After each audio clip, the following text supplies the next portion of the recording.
to the Bean Ninjas podcast, where you get an all-access pass to see what happens behind the closed doors of a fast-growing global bookkeeping and financial reporting business. Hey, welcome to the Bean Ninjas podcast. This is Anthony Chansamove, and I have with me Nathan Barry, the founder of Convertkit. And Nathan, welcome and thanks for joining us all the way from Boise, Idaho. Yeah. Hey, thanks for having me on. Now, we're using, Zoom, which is a tool that's kind of getting a lot of share value right now. In current climate, we are in the midst of COVID-19, and we're going to talk a bit about, why don't we just start there, because it's actually top of mind and it is, the hot topic right now. But before we jump into that, I'm going to give people a bit of background, because I'm going to assume not everyone in the whole world knows who you are, even though a lot of us in the tech world know it. So previously, Nathan, you were a designer, an author, a blogger. Some of those things I can see definitely manifest in what you're doing with Convertkit. And then you learned after learning the power of email marketing, you gave up your successful blogging career to build Convertkit, which is a SaaS or a software as a service product that helps businesses with email marketing. Outside of, this is the part I like, outside of work, you like to play soccer, you do some woodworking, and you chase after your 3 little boys. How old are they now? They are 8, 5, and then 10 weeks. So, oh, wow. Yeah. Side note, on the very topical aspect of it, I'm so glad that Josiah, my youngest, was born. He was born the first of the year. I'm so glad he's not born right now. Even just family being able to come to visit, all of that was easy then, and now it would be much more difficult. Yeah, I had a buddy here. I mean, he came for a wedding from London 2 weeks ago, and he's kind of stranded here, and his daughter's just about to turn 2, and he's freaking out because he's like, man, I got to be there, for my kid. Yeah. And he's like, the potential is I might be stuck here for a month. He doesn't know. There's no timing on that. Yeah. So first of the year, is that 1st January? Yep. First day of the decade is when he was born. That's a special date, man. It is. Yeah, I'm a New Year's kid as well. So nice. And it's coming his son, but I wasn't 2020. So that's amazing. Congrats. Thank you.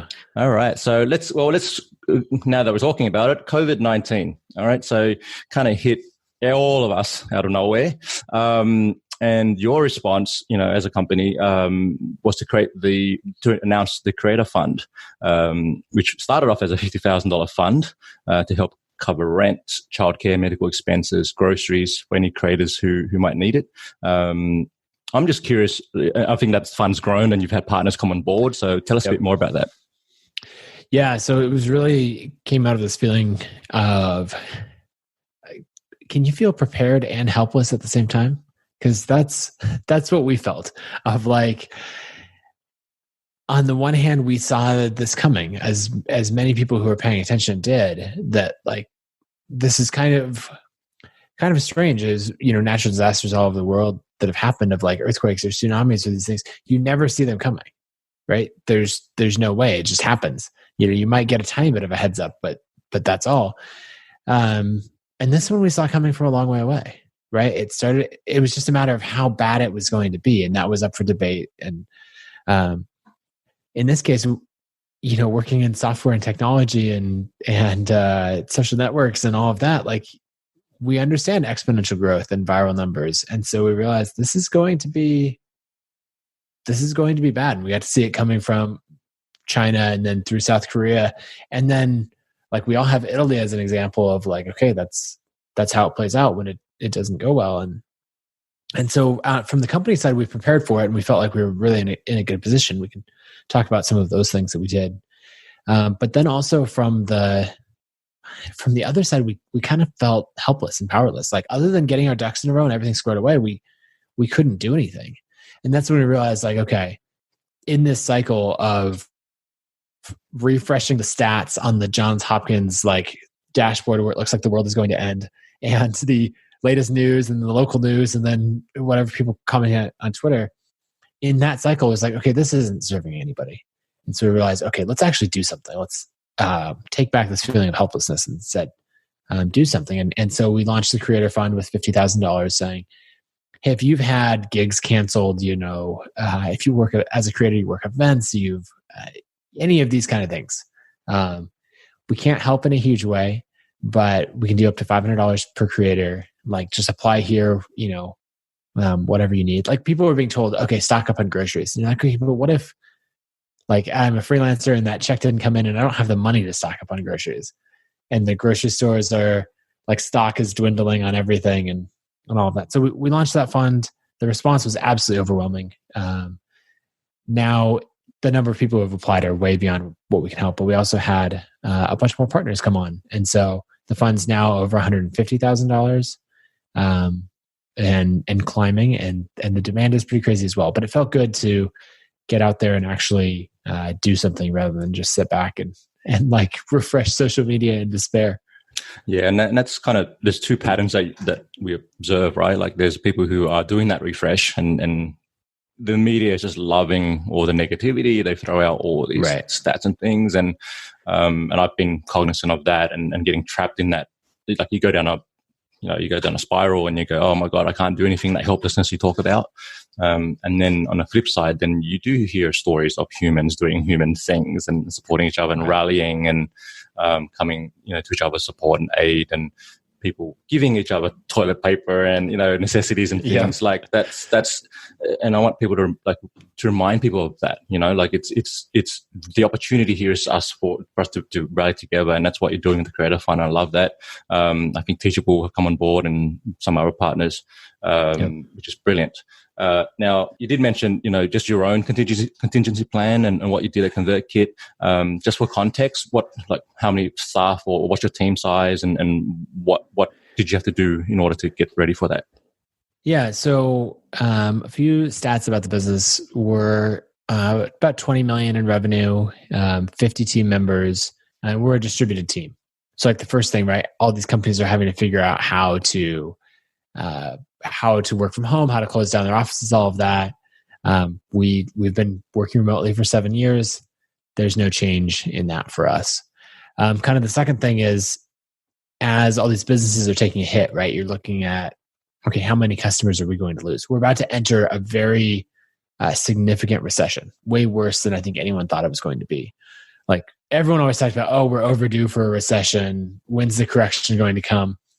No one expected that it would come in this way, and it's going to be very, very severe. And so, the first thing is, like, our revenue is spread out between a lot of different customers. We've got 28,000 paying customers. The average is people pay us $60 a month. And so we're not worried about losing one giant customer or something like that. But we are going to see a contraction overall, and we expect that. But that has us in a good position. And then the other thing is that we saved aggressively, and we planned for this time. There's actually, we've built up our cash balances. So like, we don't have any investors. We've just been bootstrapped, but we have $5 million in cash on hand that we've built up because we've been expecting this. And we actually had a conversation back in November as a whole company. We have a whole thread going in our company Basecamp of,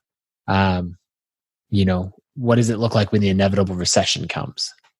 And like, one business model change that we really wanted to get in is we've always had a paid product. It's a free trial, but no free plan or freemium or anything like that. And we talked, this was the beginning of last year, we were talking, saying, okay, I don't know when the right time is to launch a free plan, but we want to have it launched and in place before the next recession hits. And that was our plan. And we launched it the first of the year. So just 2.5 months ago. And it was kind of funny. We were joking. We were like, okay, we meant to launch it beforehand. We didn't mean to get the timing that close. It was a little wild. So those are some of the things that we got in place. And then I think on the team side, kind of the other thing that we've been doing is just being a voice of calm through all of this. So we see all these companies like freaking out and telling people, okay, you're working from home, but work twice as hard or whatever else. And it's like, what are you doing? Like, someone who's stressed and overwhelmed, telling them to work harder or get more done or like make sure to maintain your productivity levels, like that doesn't help. And so instead what we've been saying is like, hey, so many of you have kids at home now that schools are shut down, all this stuff. Like, family comes first, take care of them. If you have time and energy to put into work, like try to get like 1 good or 2 good 30-minute blocks of focus time in, where you like close all distractions and all of that. And if you get that done, count the day a success. And so like really lowering the bar, because it's really easy as a human to get into this trap of, I'm going to try really hard to get this done. Oh, I didn't get it done. I'm a terrible person. I'm going to try harder the next day, but my motivation is even lower. And you get in this like vicious spiral. And so if instead you take the approach and say, okay, anything that I get done is a success, and you like really lower that bar, then I think you can relieve a lot of stress and you can end up being more productive. So kind of last week and this week, that was a lot of our message to the team, was like, take care of what you need to take care of, take a step back, and then like just try to get that one thing checked off the to-do list and call the day a success. I really like that. And I think it's quite powerful to remind people of that. Yesterday, like on a personal level, I was feeling quite strange and I didn't know why. Like I know like there wasn't, life's good, life's healthy, like, you know, got a roof over my head and these sort of things. And for whatever reason, just was in a funk and was like, why am I not productive? Why am I not, you know? And just to have that voice say, hey, like 1 or 2 good things is a win, right? Like that, right. That's what it's about. And acknowledge that it's not going to be, growth on revenue, like the way that we've been going, like that's going to shift for a little while, and it's actually about returning to the idea of it's about humans supporting humans, and we all have families, as you say, and we all have priorities outside of work, and work needs to be a space that supports that, because that's why they're there. Like, as much as they love what they're building with you, it's not always about just that. Yeah, that's really strong. All right, so let's go rewind a bit, because I think for what's really fascinating about your trajectory and where you've gotten to, like you mentioned, your current revenue levels, but just how you started that, because, you did start off, you were blogging and you have a design background, and your story is out there and there's a ton of podcasts that people can listen to. But I just wanted to sort of narrow in on the fact that you're quite an introvert, and I don't see you going out in the street going, hey, buy Convertkit. Like, that's probably not your strategy. So how did you sort of get your initial sales? Because we have a lot of people listening to this who are at that stage where they're thinking, I might want to launch a SaaS, or might want to launch some kind of service or something like that. And how do I get those initial sales rolling in? And how do I do that, especially if I'm an introvert?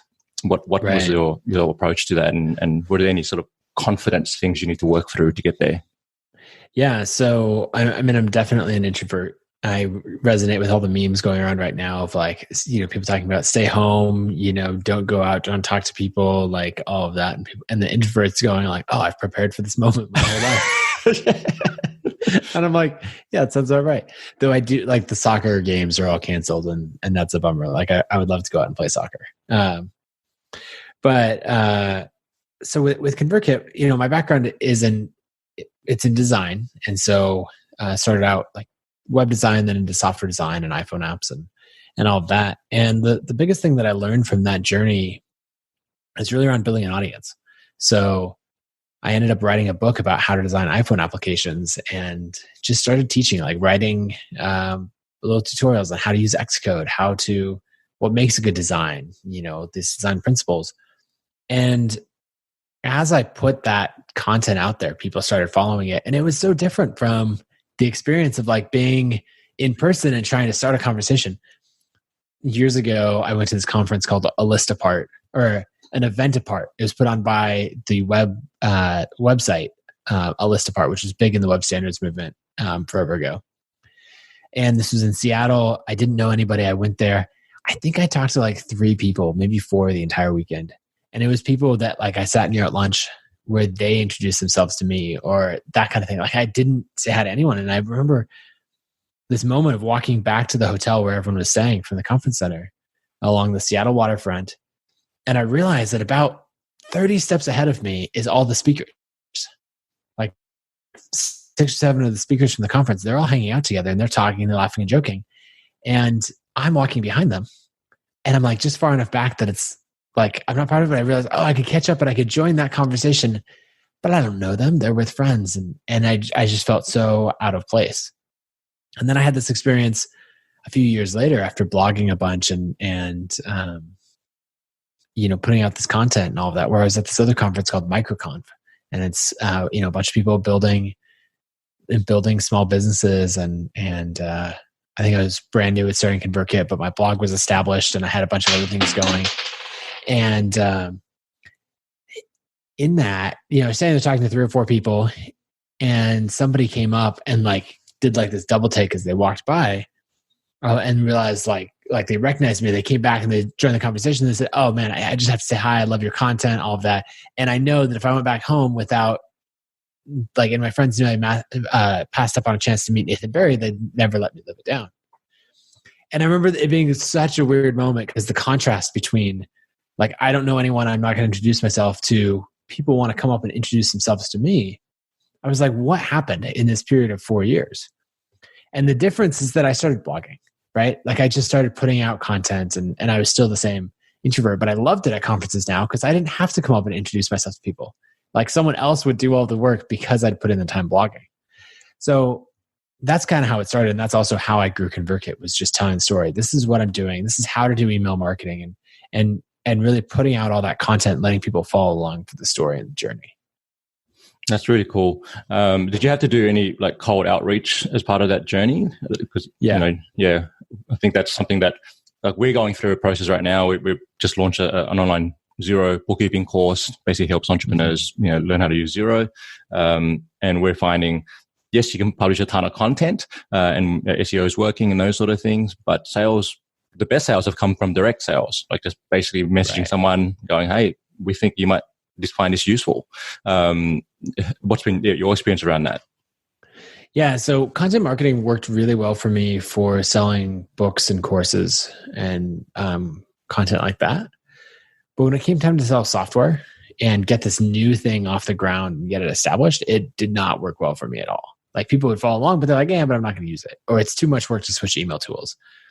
And so what I started doing is exactly what we described, of direct sales, of going after a specific market and saying okay, this is going to be the best email service for bloggers, but we're going to go even way more specific than that. We're going to go into paleo recipe bloggers who are women, and we're going to make a list of all of them. Or we're going to men's fashion bloggers in New York City, and list them out, and then work my way down that list and cold email them and say, "Hey," what I would always do is I'd start with frustrations, and I would say, "Hey, what is it that frustrates you about MailChimp?"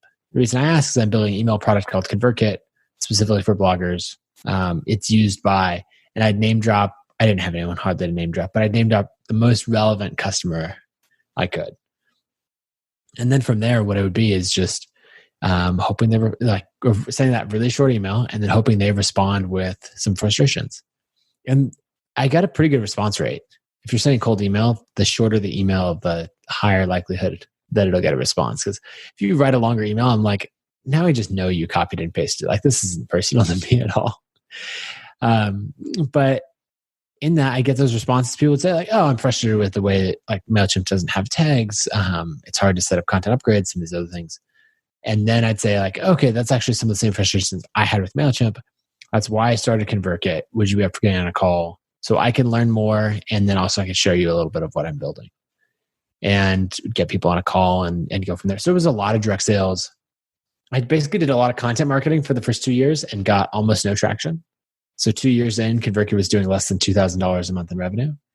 And then I pivoted to going all in on direct sales. And that's when we started to get traction and really grow the business. And so you went from 2000, then you went in on the outreach process. At which point did you switch that again and go, "Okay, this is probably hit a limit in terms of capacity to do that"? And then how do we really scale this? Yeah. So, we still do the direct outreach today. Oh, not awesome. to the same extent. We've basically just moved up. Before it was direct outreach to get any customer. And then it was to get any customer that would pay us over $100 a month. And now it's to really get any big name customer, right? So we have customers like Tim Ferriss and Gretchen Rubin and Tim McGraw and even Arnold Schwarzenegger. And all of them came through an outbound sales process of direct outreach. So we still do it today. But it was most important to get that initial momentum going of getting the first few customers who would then refer a few more people and go from there. But we kept it going heavily, at least through probably 50,000 of MRR, which took us, basically we started 2015 at 2,000 a month in revenue. And let me make sure I'm picking the right year, 2015. I can't keep track of the years anymore. But there was a year that we started at 2,000 a month in revenue. And by July, we were at 15,000 a month in revenue. And then by the end of the year, we were just shy of 100,000 a month. Because in that process, like from 15,000 a month and beyond, that's when those referrals really started to kick in and that flywheel really started to happen.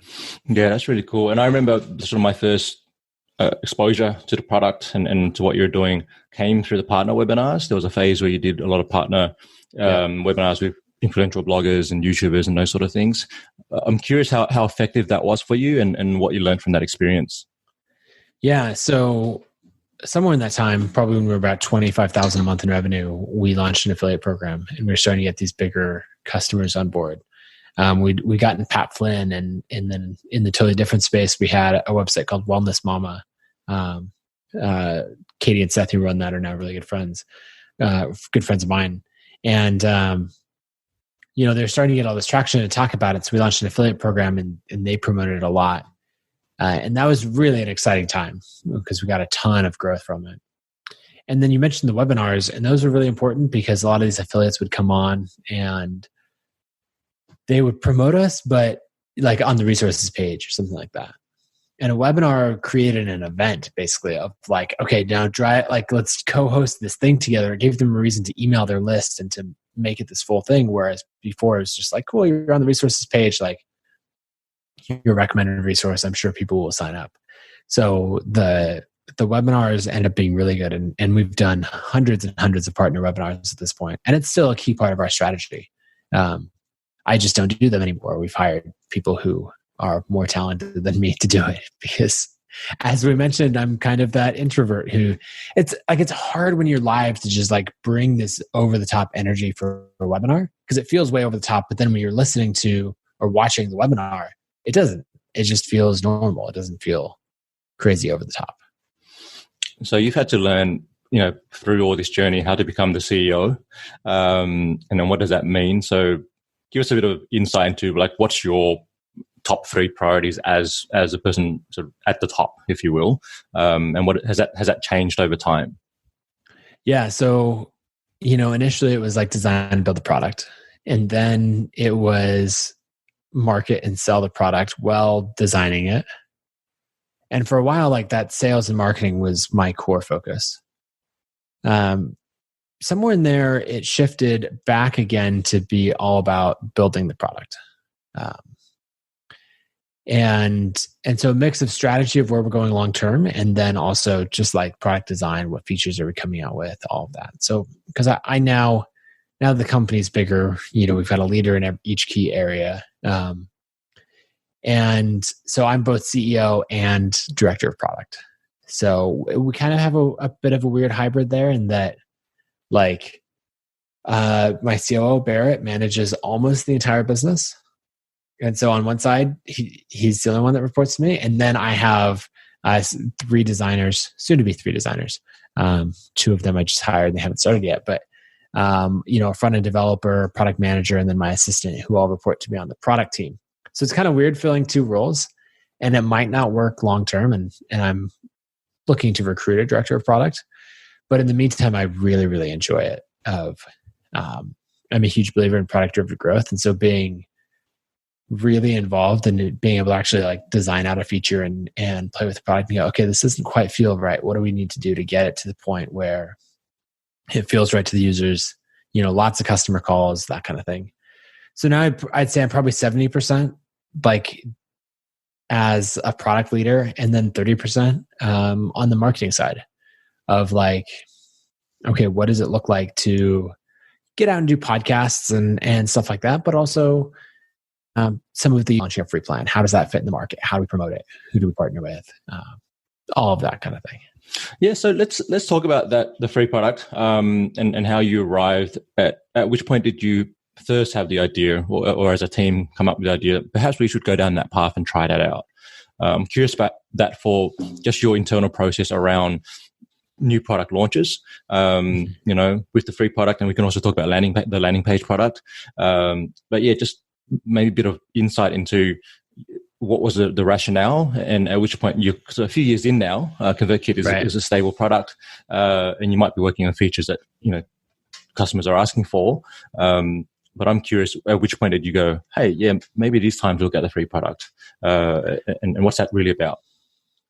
Yeah, so I've wanted to do a free version of Convertkit for about 3 years, and people would always ask for it, and I'd give some diplomatic answer of like, well, focusing on paid customers or whatever. Being bootstrapped makes that hard. Like scaling a business without outside funding, you need every dollar to support scaling. And we knew that somewhere in there, if we were like, we came out with a free plan and people were like, your existing service is not keeping up with like paying users and you're now letting a bunch of people in for free, we knew that wasn't going to be okay.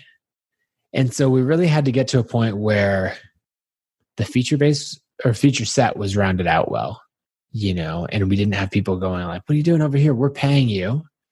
And you're putting your attention on people who aren't paying you. Customer support had to be in a really good place for the same reason. And then the infrastructure. Like we're getting to the point where we were sending hundreds of millions of emails a month. And actually now we send over 1 billion emails each month.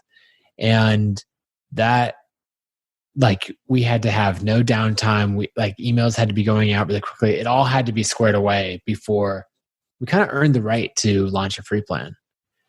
And then the other part of it is knowing that by introducing a free plan, we're going to have a bunch of contraction, like a bunch of customers who were like, I was paying you $29 a month, which was our cheapest plan.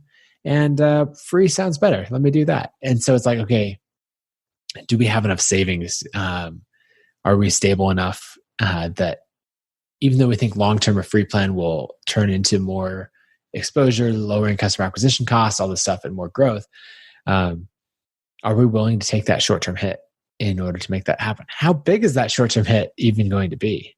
And so those were all the factors that went into it. Yeah, that's really interesting. And I love that you said, we've earned the right, to introduce a free plan, where it's really reversed a lot of the other SaaS out there going, we'll put it out free and then we'll try and, upsell people into a paid product and see how that works. And some businesses never get there. Well, and I think a lot of that is because they don't know whether or not they have a business model. They're saying, let's figure out if we can get users. And then if we can get users, let's try to figure out a business model that works. And so we sat there going, okay, we know for sure a business model works. Like people want to pay for this product. And so then the question is, can we, in releasing a free version, can we get far more users and then eventually convert them to paid? And I think in our industry, MailChimp and others have proven that that's possible. And so it's like, okay, for our, sub niche, instead of all of small business, we're going for online creators. Can we make that happen? And it's turned out well. And honestly, the contraction, like the downgrades that we expected, to throw some real numbers at it. So our free plan that we came out with it's free for up to 100 subscribers. And it includes, the landing pages product and sending broadcasts and all of that. But it doesn't include our automations product. And so we have 9,000 paying customers that have under 100 subscribers. So who could say like, okay, I don't need automations that much. I'm going to downgrade to free. And that'd be about $250,000 in MRR. And to give you an idea, we're at 1.7 million in MRR. So it would be a really, it took a long time to get to $250,000 about. Yeah, it would be a very big hit. And so we're like, okay, here it goes, launch. Let's see where it goes. And we started with a slow rollout and a fairly timid launch. And then we've gotten more aggressive with it. And kind of what surprised us is that the downgrades are definitely there, but not to the same extent. We didn't lose 250,000 in MRR. We maybe lost 20,000, 15,000. A lot of people want to keep paying us because they love the business and the brand, or they want to keep the automations or the premium support. And so they're like, no, I've got under 100 subscribers, but I'm happy to stay paying. And that was great to see. And so now we're looking like, okay, how do we get more aggressive with promoting it and going from there? Yeah, it's just fascinating because I like the numbers approach to this, and being that we're an online bookkeeping company, of course, I'm going to talk numbers with you. But just to have that in mind and say, okay, well, what is the potential? Let's look at the worst case scenario and the best case scenario, and let's see how that pans out over a time period, right? So that's really cool. Tell us about the landing page product and what how that came to be and why that was driven. Yeah. So this really set the stage for a lot of it, because what we found, we're an email product, and we found that we had tons of new beginners coming to us, and this is even before launching a free plan. And then after a while, they'd cancel. And you're like, okay, why did they cancel? They said like, oh, it's too expensive or we're not ready. Those are the two most common cancellation reasons. And we dig into it. I'm like, okay, that doesn't quite make sense. So then we put like a little sign up survey when you create your account. It's just like a quick little like answer 3 questions, really informal thing. And some of those questions are like, are you new to email marketing, or are you migrating from another tool? If you're new, like, do you have a website yet or no website? If you have a website, is it WordPress, Squarespace? And we can personalize the journey based on some of those things. And we found that we were getting tons of users who were coming in who said they were a beginner and they had no website. I'm like, well, what are you doing? You can't have email before, like, where do you expect to put your opt-in form? Like, what are you doing? If we think about the creator journey of, you need some web presence, and then you need a way to capture email addresses. And then, you go through all of this, and we're for like the middle part of the creator journey and not for the beginners, but we're getting tons of beginners showing up. And so we kind of thought, okay, what if we added a landing page as part of the product, where that's what these people need? They don't need a full website. They don't need to go buy Squarespace or like self-host WordPress or something like that. They need a landing page for their new creative venture, and they need to be able to collect email subscribers. And so what if we start with that? And we'd always had landing pages as part of our product, but they were honestly pretty lame. It was like more of an afterthought. And so all of last year, we rebuilt the whole landing pages product, went from the 4 templates that we had to now there's like 35 or 40 templates, and rebuilt the whole editor and everything, and said, the basic idea was looking at these products like Lead Pages and Unbounce and Instapage, and saying like, hey, one, if you're using that tool and Convertkit, you can now cancel it and consolidate on Convertkit and save money. But then, with the switch to the free plan, it's like, great, that whole product is actually now free. And so you can, as someone trying out a new creative idea and a new venture, like, you can launch that totally for free. And as you get traction and that's working, then you can upgrade to a paid plan. And basically the idea, and we'll see how it plays out, we're only 10 weeks into that part of the strategy. The idea is that we'll align our product around like that natural creator journey that somebody goes through. Yeah, and I think that speaks a lot to your own journey, and also just understanding your customer better. Because if you can map your workflow to the way that people do their normal behaviors, and that's, we're learning that with what we do as well, and that's really the key. Because you can say, hey, we understand you better than anybody else. Like, that's really a strong value proposition. I love it. A couple of things I want to talk about is just, I've been a user of the product for a long time. And for me, when you implemented visual workflow, like, to me, that was huge. And just because I'm a visual creators being visual, it's like, I need to understand how things are flowing. And then I think the landing pages is a good one too, because that's been a gripe for a while. It's kind of like, okay, there's got to be a better landing page product than this. Right. Yeah. So if you're using us since before, like the visual workflows and visual automations, that had been 2015 that you started with Convertkit, probably. That's right. Yeah. That's a long time. Exactly, and it was like, it's been moments where it's like, oh, do I move on, or but Pat's using it, and and Nathan's cool, and these sort of things, and it's like, okay, but I'm with you. I'm with the whole, even what you do in the Creator Fund. It just shows where your attention is and what you're really about. Now, we're going to wrap up. I don't want to wrap up with the numbers, but I do have some accounting questions for you, and just because we're curious about how business owners view finances, and that's where we can definitely add value as a business. So what accounting software are you using for Convertkit? Yeah, we use just QuickBooks Online.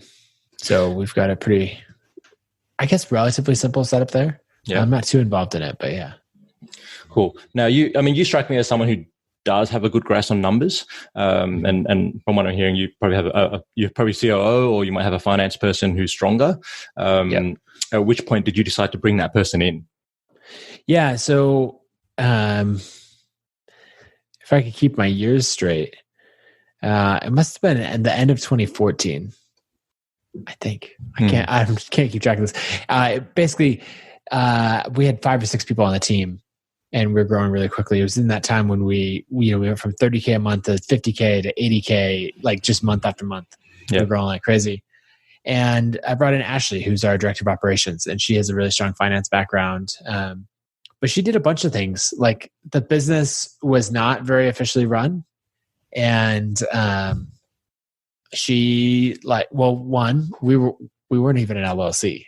Like, we were exploding growth, and it was still like a sole proprietor. And so she like immediately got us into an LLC, like got healthcare set up, got like taxes caught up and taken care of, and all of that. So she came on pretty early on, and then has been running that, ever since. And what's your rhythm look like in terms of looking at the numbers with Ashley and just going, okay, this is where our profit's at. This is where's our, looking at the P&L or tax coming. Like, do you have a monthly cadence, or how does that work within your business?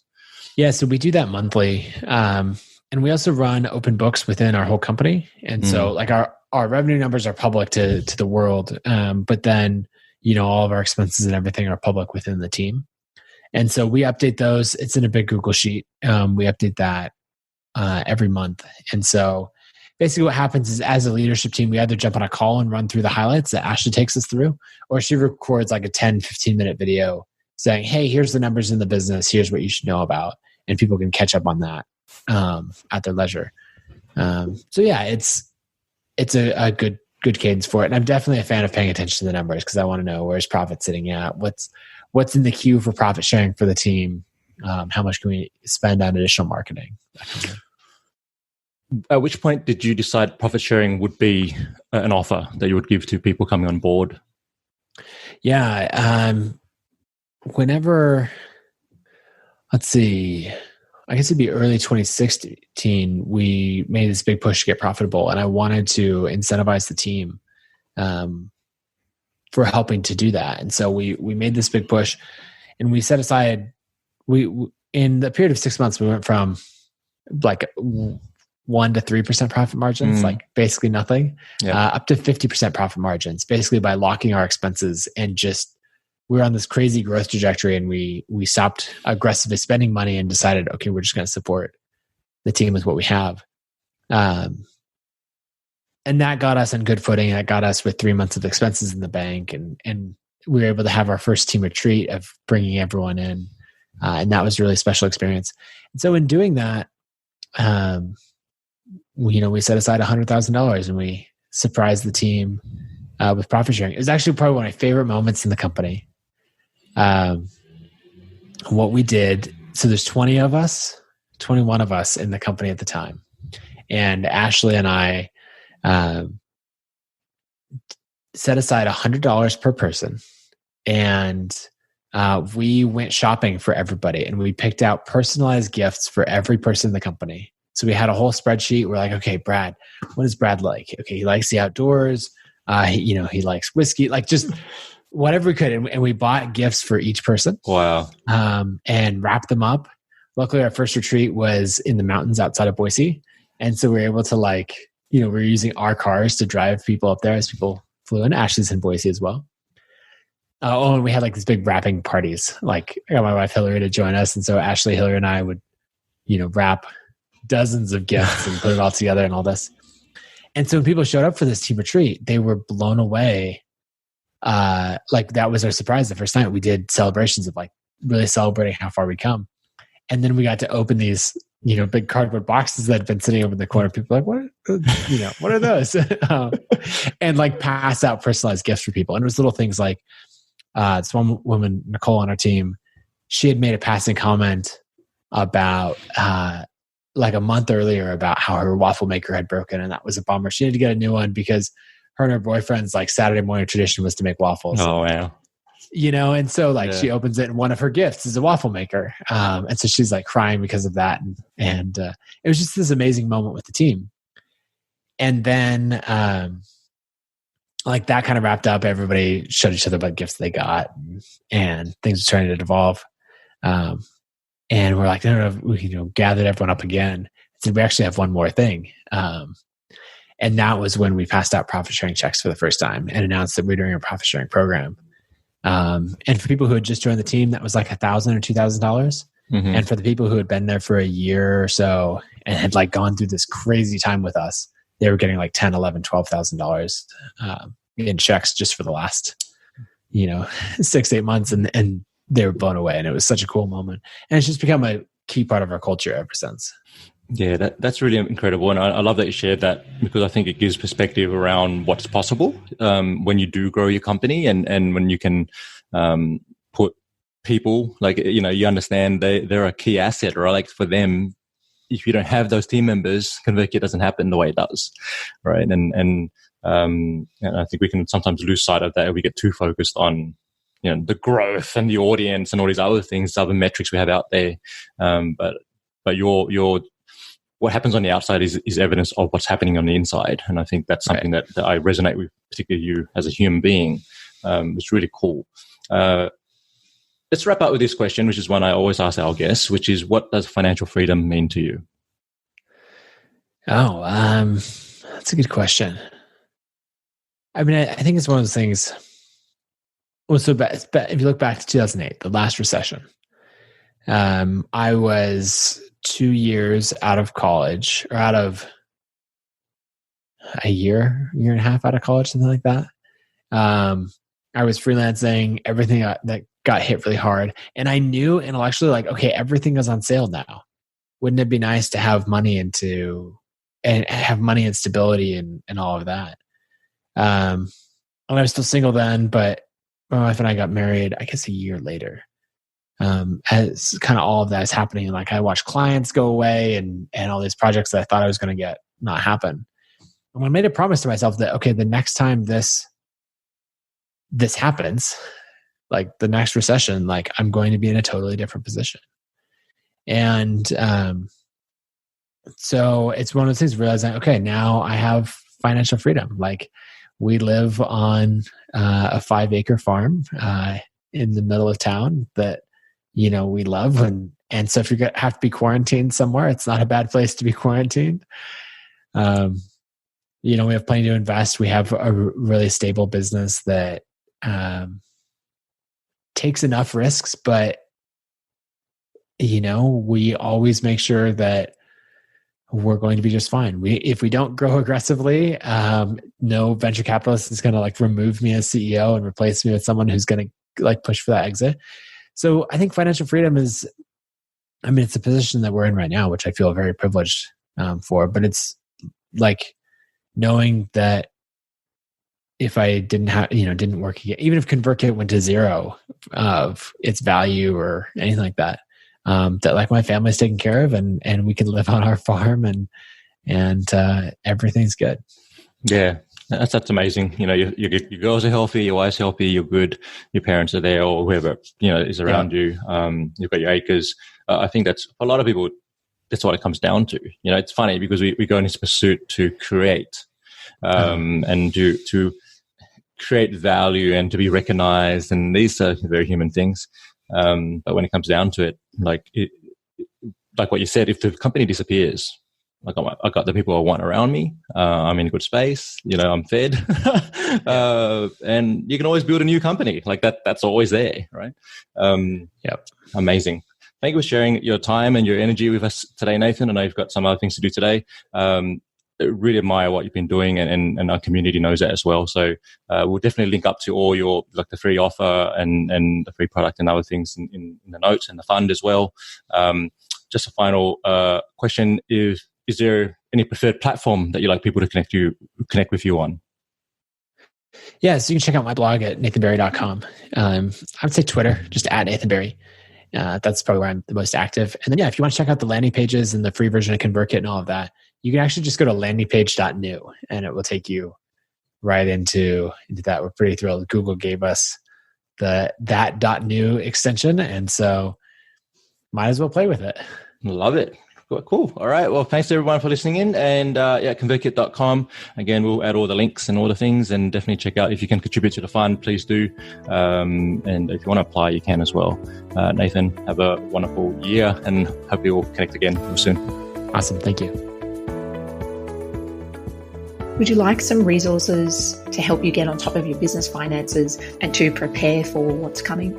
We're living in unprecedented times where borders are shutting down, mass gatherings are cancelled, and cities, even in entire countries, are going into lockdown in an effort to flatten the curve. In tough and uncertain times, it's more important than ever to rally together. And here at Binagers, we believe that now more than ever, it's important for business owners to understand their numbers and to get on top of their finances. To help with that, we've created some helpful tools and resources for you, and most of these are free. If you head over to binagers.com/resources, then you're able to access all of them.